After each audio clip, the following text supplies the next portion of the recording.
জাতীয়তাবাদী দল আমরা সবসময় চেষ্টা করি মানুষের পাশে থেকে রাজনীতি করার জন্য। অসহায় মানুষের পাশে আমরা যে কোনো বিপদে আপদে থাকার চেষ্টা করি। আমাদের বিএনপির ভারপ্রাপ্ত চেয়ারম্যান জনাব তারেক রহমান সাহেবের নির্দেশে আজকের এই উদ্যোগ নেওয়া। আমি গত পরশুদিন জানতে পেরেছি, অনলাইনে একটি ফেসবুকে একটি নিউজ দেখেছিলাম যে আমাদের মিরপুর উপজেলার ফাতিয়ান ইউনিয়নের এই আতিক গ্রামে বাসিন্দা রুবেলের একটি ভ্যান হারিয়ে গিয়েছে। রুবেল ছেলেটা খুবই সৎ এবং খুবই অসহায় দরিদ্র। সে দুইবার কিস্তি তুলে, একবার তার ভ্যানের ব্যাটারি চেঞ্জ করেছে, একবার কিস্তি তুলে কিস্তির মাধ্যমে তার ভ্যান কিনেছে।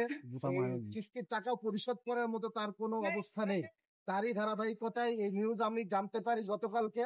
জানতে পারার পরে আমার মাথায় আসে যে আমাদের বিএনপি ভারপ্রাপ্ত চেয়ারম্যান জনাব তারেক রহমান সাহেব সবসময় তিনি বলেন এবং তিনি চান যে আমরা যেন জনবান্ধব রাজনীতি করি, আমরা যেন জনসাধারণের যে কোনো বিপদে আপদে তাদের পাশে থাকি। তারই আলোকে আমি আমার নিজ উদ্যোগে আমার বিএনপি ভারপ্রাপ্ত চেয়ারম্যান জনাব তারেক রহমান সাহেবের পক্ষ থেকে রুবেল এবং রুবেলের পরিবারকে এই ভ্যানটি আমি উপহার দিলাম, যেন সে সচ্ছলভাবে চলাফেরা করতে পারে, তার অর্থনৈতিক সচ্ছলতা যেন ফিরে আসে। ঠিক আছে।